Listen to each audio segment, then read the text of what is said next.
प्रधानमंत्री नरेंद्र मोदी ने कहा कि भारत कृषि निर्यात के मामले में पहली बार दुनिया के टॉप 10 देशों में पहुंचा है। उन्होंने बताया कि कोरोना काल में अपने देश ने कृषि निर्यात के क्षेत्र में नए रिकॉर्ड बनाए हैं। प्रधानमंत्री ने देश की प्रगति पर प्रसन्नता व्यक्त करते हुए बताया कि भारत की पहचान एक बड़े कृषि निर्यातक देश के रूप में बन रही है। उन्होंने आगे कहा कि ऐसे परिस्थितियों में हम खाद्य तेलों की अपनी ज़रूरतों के लिए आयात पर निर्भर रहें, ये उचित नहीं है। आज प्रधानमंत्री किसान सम्मान निधि योजना का उद्घाटन किया। उन्होंने बताया कि इस योजना के अंतर्गत देश के 9,75,46,378 किसान लाभान्वित होंगे।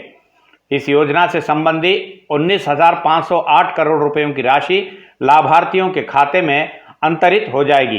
प्रधानमंत्री ने इस मौके पर देश के सभी किसानों को शुभकामनाएं दी।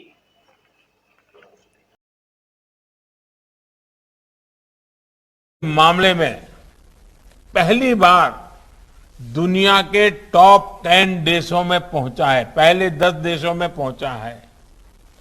कोरोना काल में ही देश ने कृषि निर्यात के नए रिकॉर्ड बनाए हैं। आज जब भारत की पहचान एक बड़े कृषि निर्यातक देश की बन रही है, तब हम खाद्य तेल की अपनी जरूरतों के लिए आयात पर निर्भर रहें, ये बिल्कुल उचित नहीं।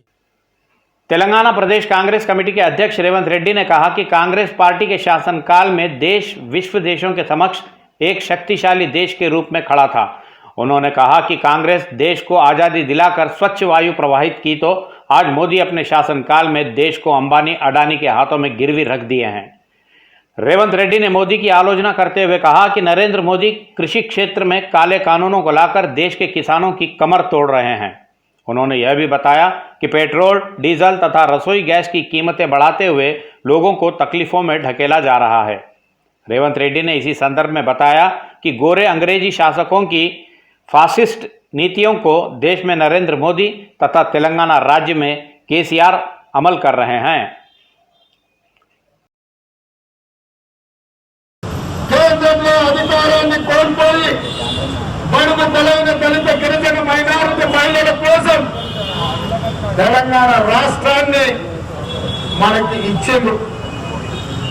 ఏ ఆలోచనతోటి, ఏ ఆకాంక్షలతోటి, ఏ బలైన వర్గాల దళిత గిరిజన వర్గాల అభ్యున్నతి కోసం తెలంగాణ రాష్ట్రం శ్రీమతి సోనియా గాంధీ ఇచ్చిందో ఆ ఆశలు ఆశయాలు నెరవేరలేదు. ప్రపంచ దేశాలలో బలమైన స్వతంత్ర దేశంగా స్వేచ్ఛా వాయువులను పీలుస్తూ శక్తివంతమైన దేశంగా ఎదగాల్సిన ఈ దేశాన్ని నరేంద్ర మోడీ గారు రైతు వ్యతిరేక నల్ల చట్టాలను తీసుకొచ్చి ఈ దేశంలో ఉండే 80 కోట్ల మంది రైతులను అదాని, అంబానీ, అమెజాన్ కంపెనీలకు తాకట్టు పెట్టి శాశ్వతంగా మనల్ని, మన పిల్లల్ని, వాళ్ళ పిల్లల్ని ఎన్ని తరాలైనా అదాని, అంబానీ, అమెజాన్ కంపెనీల కింద బానిసలుగా బ్రతకడానికి మళ్ళీ ఈస్ట్ ఇండియా కంపెనీ విధానాలను నరేంద్ర మోడీ గారు ఈ దేశంలో ప్రవేశపెట్టి ఈ దేశం యొక్క జీడీపీని పెంచుతామని దేశ ప్రజలందరూ అనుకున్నారు. ముఖ్యంగా యువత ఆశించింది. దేశ జీడీపీ పెంచుతా అంటే దేశంలో ఉన్న పేదల యొక్క ఆర్థిక స్థితిగతులు మెరుగుపడితే దేశంలో అభివృద్ధి పదం వైపు నడిపించే విధానాలు వస్తాయి. కానీ నరేంద్ర మోడీ గారు అన్నాడు, నర్మగర్భంగా జీడీపీ పెంచుతా అంటే మనం ఒకటి అనుకున్నాం, नरेंद्र मोदी गारू इंकोकटी अनुकुन्नारु। सनतनगर विधानसभा क्षेत्र के परिधि में राज्य के मंत्री तलसानी श्रीनिवास यादव ने विभिन्न क्षेत्रों का दौरा किया। उन्होंने रामगोपालपेट डिवीजन में राष्ट्रपति रोड पर स्थित नाले पर जारी पुल निर्माण कार्यों का निरीक्षण किया। इस मौके पर मंत्री ने अधिकारियों को निर्देश देते हुए कहा कि यहां के सभी कार्य तेज गति से किए जाएं। पुल निर्माण के कार्यों को निर्धारित समय से पूर्व कर स्थानीय लोगों को किसी प्रकार की असुविधाएं न हो, ऐसे कदम उठाने के भी आदेश दिए। इस अवसर पर उनके साथ कई अधिकारी और स्थानीय नेता आदि उपस्थित थे। ఏమంటే హైట్ పెరిగింది తర్వాత ఇక్కడ డౌన్లో ప్రాబ్లం లేకుండా जीएचएमसी की उप महापौर मेते श्रीलता शोभन रेड्डी ने कामना करते हुए कहा कि माता के आशीर्वाद से देश में कोरोना महामारी का अंत हो जाना चाहिए। उन्होंने गोलनाका डिवीजन में आयोजित बोनालू उत्सवों के अंतर्गत फलाहारम बंडी, माता का झूला, शोभा यात्रा कार्यक्रमों में पार्षदों दूसरी लावण्या, पद्मा वेंकट रेड्डी तथा अमृता के साथ मुख्य अतिथि के रूप में शामिल हुई। इस संदर्भ में मेते श्रीलता ने माता की पूजा अर्चना की। तत्पश्चात पार्षदों के साथ उप महापौर ने राज्य की जनता तथा अंबरपेट क्षेत्र की जनता सहित सभी को बोनालू उत्सवों की शुभकामनाएं दी। इस अवसर पर स्थानीय गणमान्य लोग, भक्त आदि भारी संख्या में उपस्थित थे।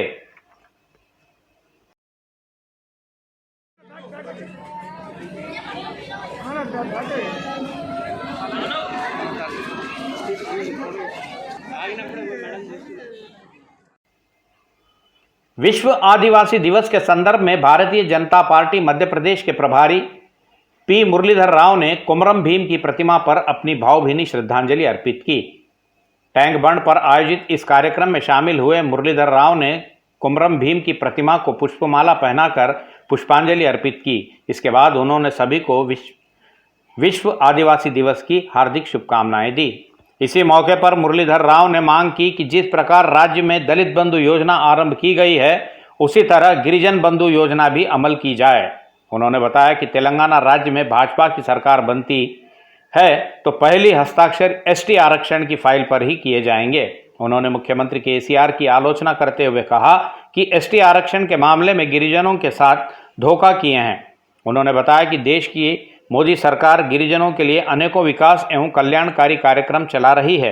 इस कार्यक्रम में भारतीय जनता पार्टी के नेता रविंद्र नायक, हुसैन नायक, बंगारू श्रुति आदि उपस्थित थे।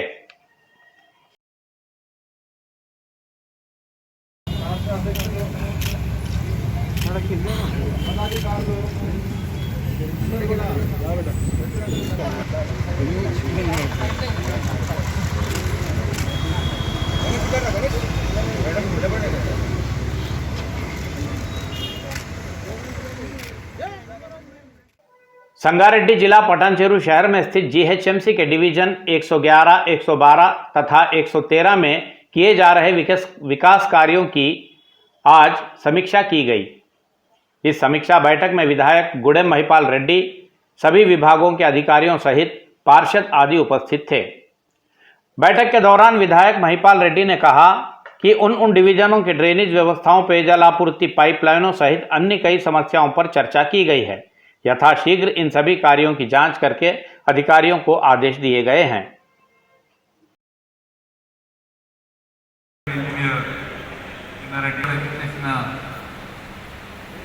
ఆఫీసర్స్ అందరికీ స్వాగతం. ఆర్ఎండ్బి హైవే, వాటర్ స్యూరేజ్ బోర్డ్, టీఎస్పీడీసీఎల్ దయచేసి नगर निगम अथवा नगर पालिकाओं की अनुमतियों के बिना मकान बनाने तथा मनमाने ढंग से निर्माण कार्य किए गए तो उन निर्माणों के खिलाफ सख्त कार्रवाई की जाएगी। आज नागारम नगर निगम की आयुक्त वाणी ने चेतावनी देते हुए यह घोषणा की। इस संदर्भ में उन्होंने नगर निगम परिधि में अवैध रूप से निर्मित निर्माणों को ढहाने की कार्रवाई आरंभ कर दी। नगर निगम आयुक्त वाणी ने अपनी संज्ञान में आए कई अवैध निर्माणों का निरीक्षण किया। उन्होंने बताया कि निगम परिधि में बिना अनुमतियों के अनेकों निर्माण कार्य किए जा रहे हैं। इसी के उन्हें प्रमाण जानकारी मिली है, जिसके तहत उन्होंने अपने अधिकार क्षेत्र की कार्रवाई आरंभ की है। विभिन्न क्षेत्रों का दौरा करने के पश्चात उन्होंने अपने अधीनस्थ निचले स्तर के अधिकारियों को आदेश देकर अवैध निर्माणों को ढहाने की कार्रवाई आरंभ कर दी।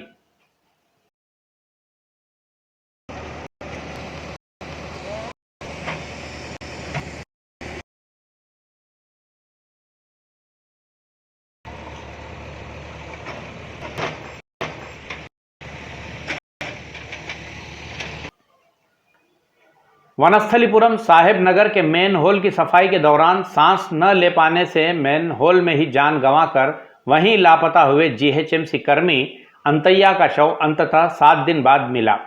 घटनास्थल से लगभग 200 मीटर की दूरी पर 800 mm सीवर ट्रंक पाइपलाइन में अंतैया के शव होने की पहचान की गई। यह ऐसा हो तो कोयंबटूर तकनीकी की मदद से एक कैमरे को सीवर ट्रंक के पाइपलाइन में भेजकर उसकी मदद से शव की शिनाख्त सामानगर के पास पहचान की गई। अंतैया के परिजन शव के मिलने की जानकारी मिलते ही सामानगर पहुंचकर अंतैया के शव की पहचान कर उसकी पुष्टि की। अंतैया का पता लगाने के लिए अधिकारियों ने ड्रोन कैमरों, 300 नगरपालिका कर्मियों, 4 राहत दलों तथा एंडोमोलॉजी एवं इंजीनियरिंग कर्मियों का उपयोग किया था।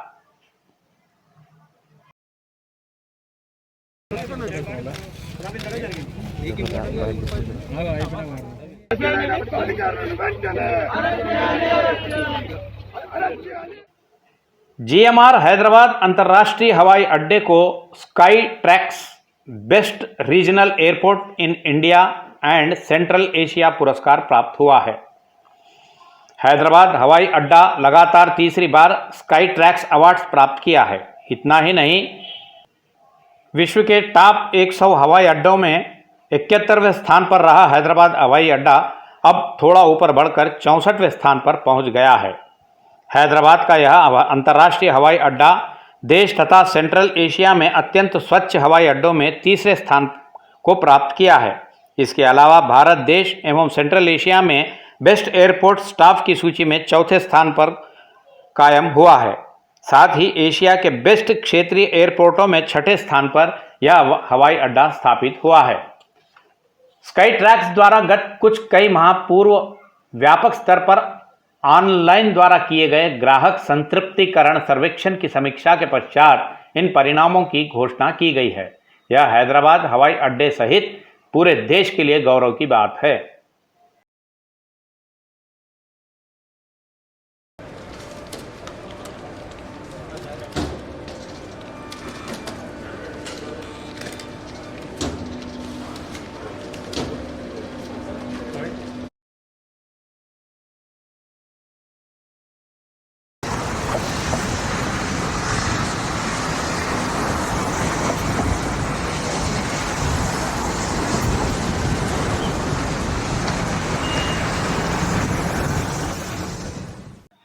भारतीय जनता पार्टी के नेताओं ने कहा कि प्रधानमंत्री नरेंद्र मोदी किसान सम्मान निधि द्वारा देश भर के 9,75,46,378 किसानों के बैंक खातों में 19,508 करोड़ रुपयों की राशि जमा की गई है।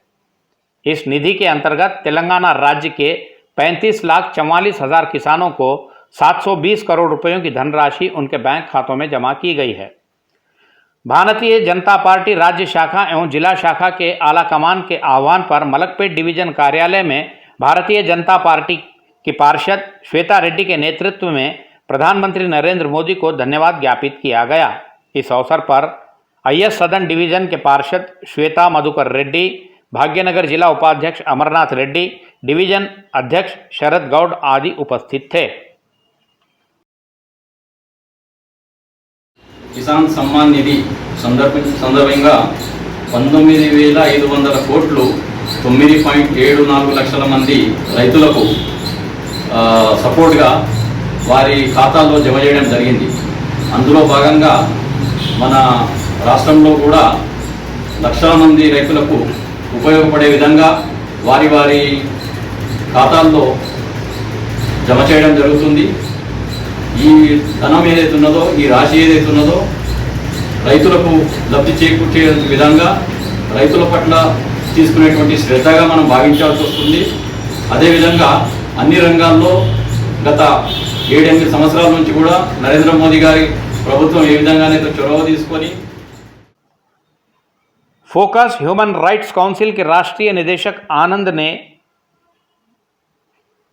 आनंदया की सराहना की।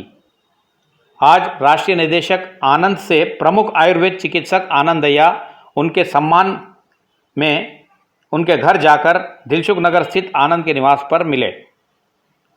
उन्होंने आनंद को धन्यवाद ज्ञापित करते हुए उनका आभार व्यक्त किया।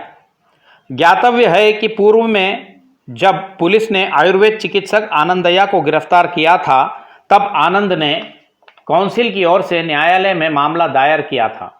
उनकी इस पहल के लिए भी आनंदया ने उन्हें धन्यवाद दिया। इसी संदर्भ में आनंदया ने बताया कि कुछ स्वार्थी तत्व अपने आप को आनंदया के आदमी बताते हुए नकली दवाइयों की बिक्री कर रहे हैं।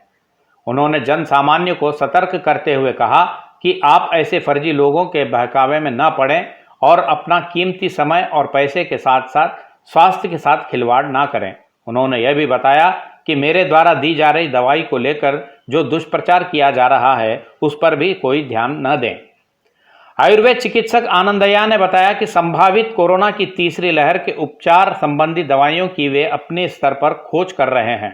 उन्होंने आगे बताया कि वे अपनी दवाई का वितरण जनता में सेवा भाव से कर रहे हैं। यह ऐसा हो तो मैंने सेवा भाव से काम करने वाले लोगों की मदद से नगर के चंदानगर, अत्तापुर जैसे कुछ क्षेत्रों में अपने केंद्रों की स्थापना की है, जहां आपको आनंदया की दवाई उपलब्ध कराई जा रही है।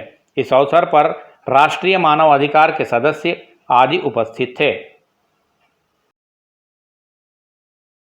మా గ్రామంలోనే వాళ్ళు ఏదైనా ఆరోగ్యం బాగాలేకపోతే మాకు బాగలేదు ఏం చేస్తామంటే వాళ్ళకి ఇస్తూ గత మా తల్లిగారు ఈ మూలికా వైద్యం చేస్తుండేది. దాని తర్వాత నేను 30-35 ఏళ్ళ నుంచి ఈ వైద్యం చేయడం మొదలుపెట్టాను. అప్పటి నుంచే చాలా వాటికి ఈ వైద్యం ఇచ్చి నయం చేయడం జరుగుతుంది. ఇప్పుడు ఈ కరోనా అనే ఒక వ్యాధి వైరల్గా సోకి జనాల ప్రాణాలని చేస్తుంది కాబట్టి పోయిన సంవత్సరమే దీనికి మేము నివారణ చేయడం చాలా వరకు 24/25 లంగ్స్ బ్లాక్ అయిన కేసులను కూడా బాగా చేసి ధైర్యాన్ని పుంజుకున్నాము. राज्य के मंत्री एर्राबेल्ली दयाकर राव ने बताया कि राज्य के मुख्यमंत्री केसीआर के आदेशानुसार आसरा पेंशन के लाभार्थियों की सूची तत्काल तैयार कर पेंशन स्वीकृत की जा रही है। इसी संबंध में आसरा पेंशनों की आयु सीमा घटाने की परिस्थितियों को लेकर बंजारा हिल्स स्थित मिनिस्टर्स कैंप कार्यालय में एक समीक्षा बैठक संबंधित अधिकारियों के साथ आयोजित की गई। इस अवसर पर मंत्री एर्राबेल्ली दयाकर राव ने राज्य के पंचायत राज ग्रामीण विकास विभागों द्वारा अमल की जा रही विविध योजनाओं की समीक्षा भी की। मौके पर मंत्री ने बताया कि राज्य में योग्य दारिद्र्य रेखा के नीचे रहने वाले गरीबों के परिवारों को पेंशन मुहैया कराने के संकल्प को लेकर मुख्यमंत्री केसीआर ने पेंशन प्राप्त करने के लिए 65 वर्ष की आयु सीमा को घटाकर 55 वर्ष निर्धारित किया है। उन्होंने अधिकारियों को आदेश दिया कि सभी योग्य लोगों को 3 दिनों में पेंशन मिले, इस प्रकार स्वीकृतियां दी जाए। साथ ही मंत्री ने पंचायत राज तथा ग्रामीण विकास विभागों में स्थित कर्मचारियों को भी तत्काल पदोन्नतियां नियमानुसार देने की आदेश दिए। उन्होंने राज्य में ग्राम स्तर से जिला स्तर तक रिक्त पड़े अधिकारी पदों की भर्तियां करने की प्रक्रिया आरंभ करने के भी आदेश दिए। इस बैठक में पंचायत राज, ग्रामीण विकास, ग्रामीण जलापूर्ति विभाग के सचिव संदीप कुमार सुल्तानिया, सामाजिक सेवा लेखा निदेशक सौम्या, एमएलसी पोचमपल्ली श्रीनिवास रेड्डी आदि अधिकारी उपस्थित थे।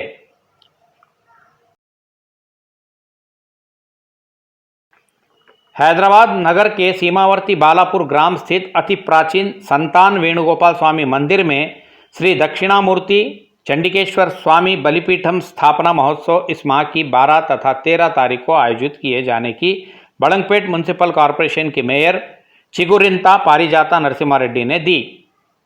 इस आयोजन के संबंध में महापौर पारिजाता ने मंदिर समिति के चेयरमैन कुल्लन कृष्णा रेड्डी के साथ मिलकर मंदिर का दौरा किया।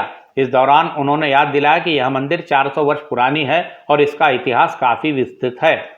पारिजाता ने बताया कि समिति के प्रयासों से इस मंदिर के वैभव को बढ़ाने तथा इसे जनता के बीच लोकप्रिय बनाने के प्रयास आरंभ किए गए हैं। इसी के तहत यहाँ विकास कार्य किए जा रहे हैं। इस अवसर पर समिति के सदस्य पन्नाला गोपाल रेड्डी, गड्डम वेंकटेश, श्रीशैलम बुच्ची रेड्डी, कल्लम मल्ला रेड्डी आदि उपस्थित थे।